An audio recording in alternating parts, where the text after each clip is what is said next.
Players are figuring it out. We're figuring it out.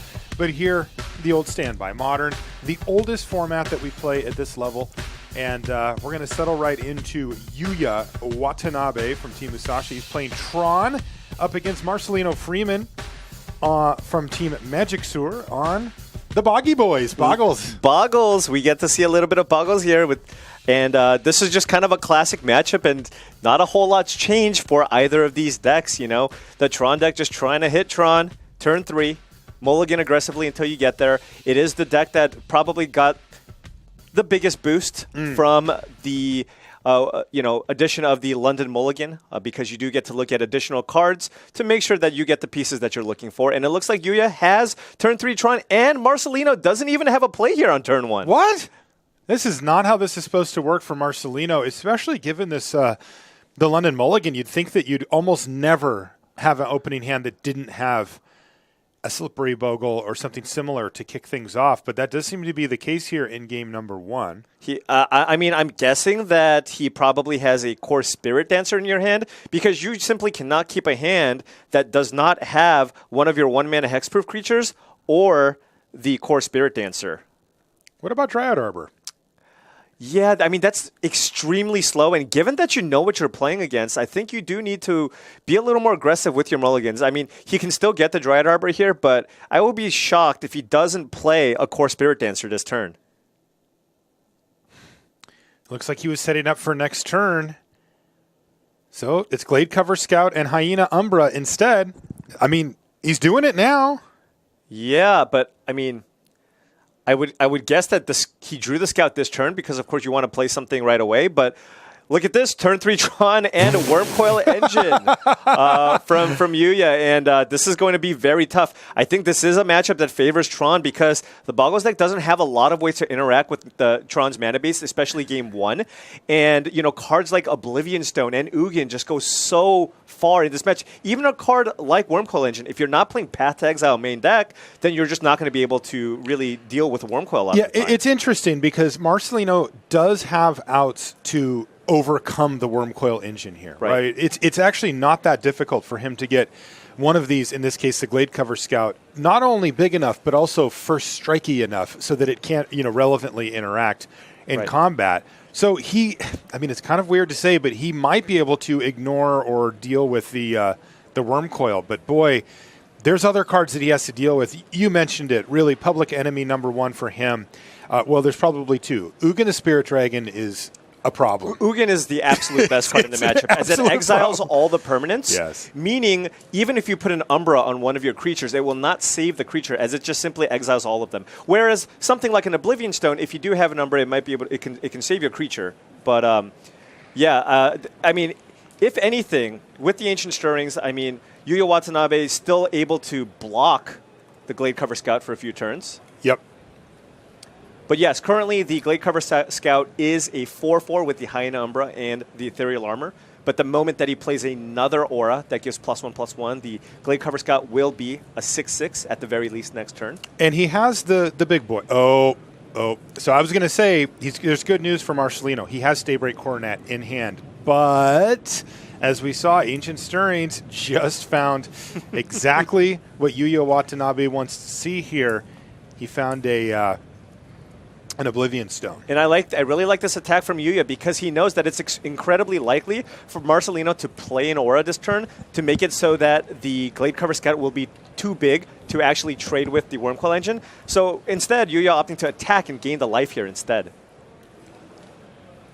He even got a chump block out of it, didn't he? Yeah, he sure did.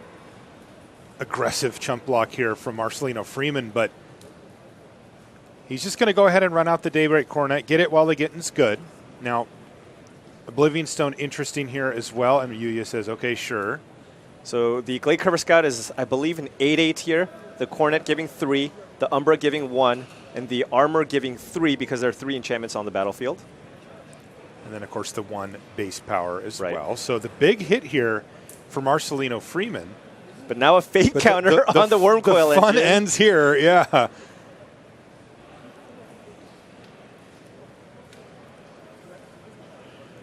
So Marcelino now staring down an Oblivion Stone.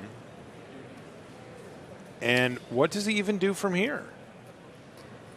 I mean, he's He going to need to use the Umber to save the Glade Cover Scout. That's fine. But doesn't leave him much. Yeah. I mean, he's going to lose everything else? He will lose everything else, and he will have a 1/1 in play. He will also have the Dryad Arbor in play. The Oblivion Stone, I believe, kills non-land permanents. You are correct. Yeah, it doesn't stipulate creatures, in which case it would have died, but non-land. So, all right, Dryad Arbor against Wormcoil Engine. How do you feel about that matchup? Yeah, so... You know, Marcelino has one card in hand, and he gets to crack that Horizon Canopy for another card. If he can maybe string together another something like Rancor plus another Daybreak Coronet, maybe. But that's also just hoping that Yuuya has basically nothing in hand.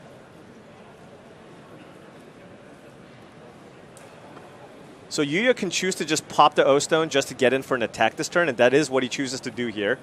So that's a cool 3-for-1. Thank you. Easy 3-for-1, and Wormcoil Engine also gets in.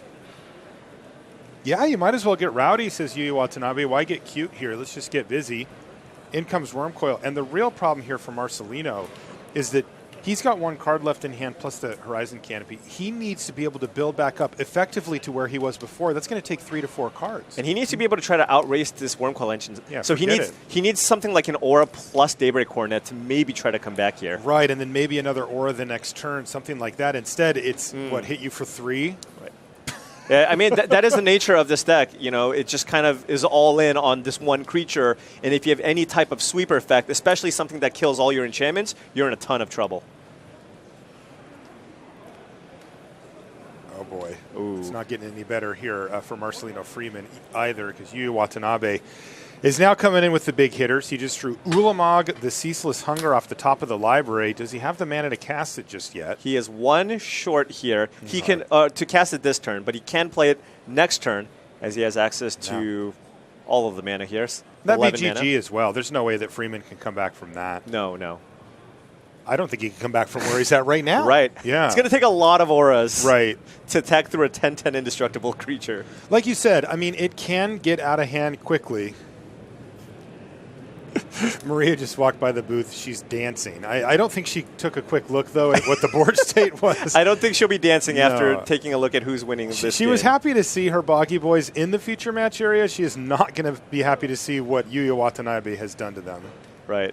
And keep in mind, there's also a Sanctum of Ugin on the battlefield, so Yuuya can sacrifice the Sanctum of Ugin to fetch another large creature, Walking Ballista, to maybe try to finish the game. Just to save him the time. At this point, it is academic. Yuuya Watanabe, thanks to Oblivion Stone. And Utama getting in there here. Yeah, that's going to do it. Marcelino no targets. Going to go ahead and scoop up. He's got a smile on his face like, well, I didn't go very well. Well, that's the one thing. When you play the Boggles deck, you're just like, well, there's nothing I could have done. Because really, there's not a whole lot you do. Maybe you just feel fine about your life the whole day. You're like, what was I supposed to do? All right, well, we'll let you figure out what Marcelino is supposed to do. We've got a short commercial break. When we come back, we'll have more live from London. We'll see you in just a bit. Right? You know, there could have been a scenario where he just keeps up a bunch of mana with this member and just try to end the game with the Death Shadow instead. So, I mean, that was a game. That was a heck of a game. Really one of the only ways he could lose there. Let's get into game number 2, though. Yuuya Watanabe with Tron early in the game, in game number 1, and he picked up a quick victory. On the other side of the table, it's Marcelino Freeman, who had a pretty clunky draw given the mulligan and such from the mulligan rule from the Boggles deck. Let's see if he can get off to a better start here.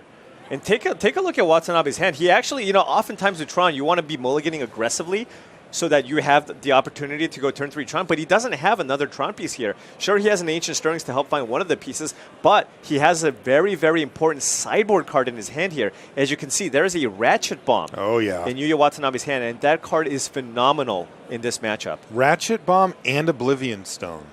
Good luck, Marcelino Freeman. That is going to be very difficult to beat. Another Ratchet Bomb off the top of the library as well, Paul, so he's got backup plans for his backup plans.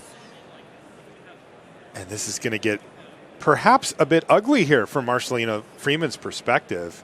Ancient Stirrings, did he make green? He probably did. He's Yuuya. Yeah, you always add green. He does, however, have the Core Spirit Dancer in play, meaning that he won't be down on cards. and he can put the auras on the core Spirit Dancer so that the Ratchet Bomb needs to go up to 2 if he does want to get that off the battlefield. And that's exactly what's going to happen here. Yuuya Watanabe says, you know what, I'm not going to bother with this Ancient Stirrings. I need to get this Ratchet Bomb on the table right now. And he's right. This is the big turn. We're going to get a lot of damage in here. Yeah, a lot of damage and kind of for free because he gets a card off of each one. But so that's a huge Rancor. draw for Marcelino. What did he find? Stony Silence. Oh, that's what he wanted to see. So the damage output's going to be reduced here a bit, but he needs to get that Stony Silence on the battlefield pronto. It looks like he's going to maybe wait. Ooh. Going for damage here. Well, that's interesting because he's casting, like, Yuuya can just simply audible into destroying the 1-drops, and that would be quite strong here as well. Yeah, I mean, this is a gigantic attack. Yeah, it's not lethal, though. It is It's not. not even close. Right. Huh. Because now Yuuya Watanabe has the ability to, if this is not a lethal attack next turn, you know, Yuuya can tick up the Ratchet Bomb to 1 and then sacrifice it to get all those auras off of the core Spirit Dancer and also deal with the Glade Cover Scout. Right, he kind of gets the Glade Cover Scout for free. Now, we know that this is also free, air quotes, for Freeman because, well, he's getting these cards back each time. So it's not like a complete disaster. Right. But it does give Yuuya Watanabe a line of play that allows him to survive for an extra turn where Freeman could have kind of shut him out there. Absolutely. Stony Silence is such an effective card in this matchup. I mean, sure, Yuuya is going to bring in 3 to 4 copies of Nature's Claim because all Tron decks have it because of cards like Stony Silence, but, you know, it seems like you could have maybe waited, played Stony Silence, and then follow up the next turn with a flurry of auras to get in. But Marcelino just trying to end the game here as quickly as possible. I mean, he did draw 2 additional cards here.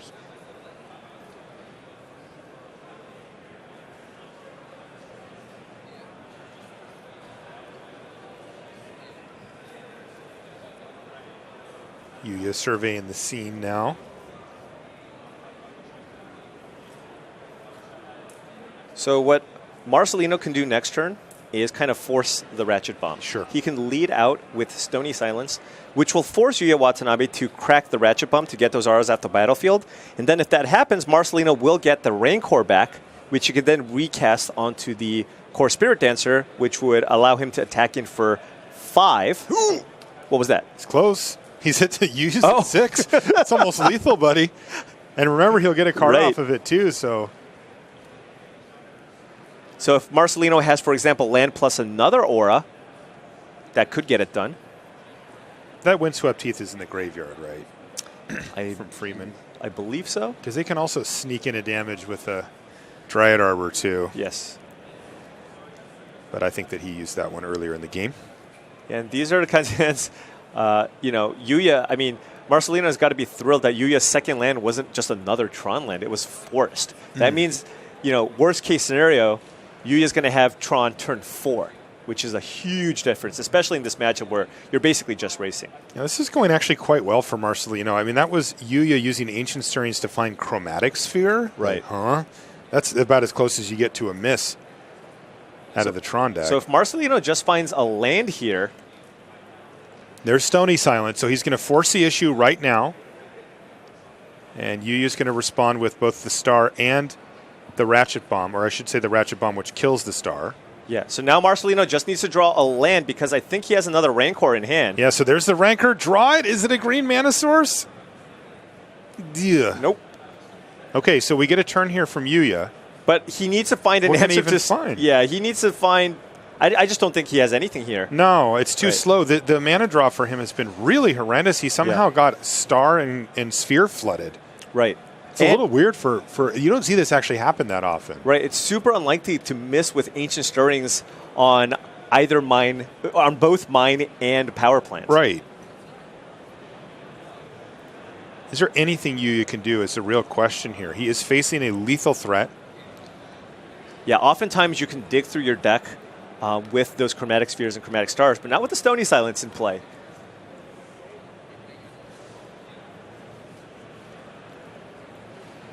The Boggy Boy's going to strike back here, Paul. We're going to get a game 3. Oh, yeah, we're getting a game 3. Wow. What a terrible draw for Yuuya, and Marcelino capitalizing on it very nicely. Yeah, and I think, one of the biggest upsides to playing the Boggles deck, and Marcelino picking up the victory, one of the biggest upsides of playing the Boggles deck is that you just have access to the best sideboard cards. I think White just has the most effective sideboard cards in both Rest in Peace and Stony Silence. Been kind of going at it, right? Yeah. We've seen cards really affect each other, not just in the linear I'm going to get you dead before you do sense, but we saw key main deck cards from Yuuya Watanabe win in the first game, and kind of a fight over the sideboard cards there with the Ratchet Bomb versus Stony Silence. Marcelino ultimately winning that one in game number 2. And look at this turn 3 Tron again for Yuuya Watanabe with that star. So Marcelino must be nice. Really, if he has 2 copies of Damping Sphere in his sideboard, so really needs to deploy that this turn. Marcelino does have a handful of answers or ways to interact. He has some Damping Spheres, Gadok Teague, Stony Silence as well. But again, not a ton. Right. There it is. Damping Sphere here on turn number 2, and just in time. So Damping Sphere is going to make it so that any lands that are tapped for 2 or more mana produce just colorless instead. It also has an additional tax for if you're trying to cast multiple spells in one turn, which, while isn't necessarily Tron's main game plan, it does actually happen sometimes. Yeah, and this is Damping Sphere has been such a highly effective sideboard card, and a card that many decks have in their sideboard because it attacks multiple decks. Not only is Damping Sphere a very strong option against a deck like Tron, but it's also good at slowing down some combo decks. Decks like Storm, for example, which are looking to play multiple spells, you just can't go off if Damping Sphere is on the battlefield. Yeah, it's kind of funny. I remember when I first saw it, and I thought, oh boy, we're going to see that in Modern all over the place. Right. And then we kind of didn't for a while, and now I'm like, there it is. It just took its time to make it into the sideboards, but now we actually do see it quite a bit. Yeah, you see it in the sideboard of of the Boggles deck. We've seen it in Humans. I mean, it's all over the place. Right. So Oblivion Stone, by the way, on the battlefield now for Watanabe, and that thing looks very good from here as it will take care of the Damping Sphere as well as the board. Yeah, that is the issue. If you want to slow down Tron's mana, you still need to put on a relevant clock. If not, Tron can eventually get back into the game with cards like Oblivion Stone just blowing up the world, and then once you do, then you get to untap and win the game, basically. Yeah, and it's close. You said a relevant clock, right? And that's kind of the dividing line here. And currently Marcelino does not have that. Right. He's only produced 2 power. And that is simply just not going to be enough here, as Yuuya can just take his time, crack this Oblivion Stone, blow up the board, and then just explode the next turn. Right, but I mean, look at this. There's a Spider Umbra. He had some interaction, but sure, Spider Umbra means the Boggle is going to survive, but it's still not going to be a relevant clock. And then once Yuuya gets to untap, he's going to basically have kind of the world is his oyster, right? He can just play whatever he wants. So, if Marcelino doesn't have something like a Stony Silence, maybe a Seal of Primordium, he's going to be in a lot of trouble. Yeah, Yuya's hand looks pretty darn good here as well. He's got Walking Ballista, Ugin the Spirit Dragon, another Urza's Tower, and a Dismember. Yeah, and Dismember specifically still in the deck for that core Spirit Dancer that kind of took over Game 2. All right, there's land number 5 now for Yuuya, so his Oblivion Stone is online.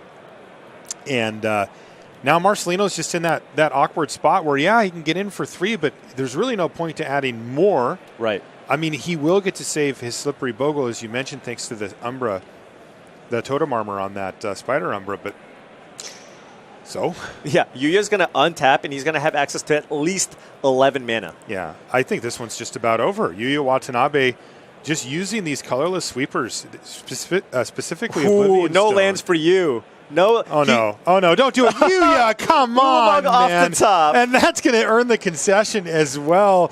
Ulamog, the Ceaseless Hungry, said, I'm eyeballing those 2 lands over there. And that's exactly what happened. Boy, Damping Sphere was supposed to do something there, right? It was 2 turns.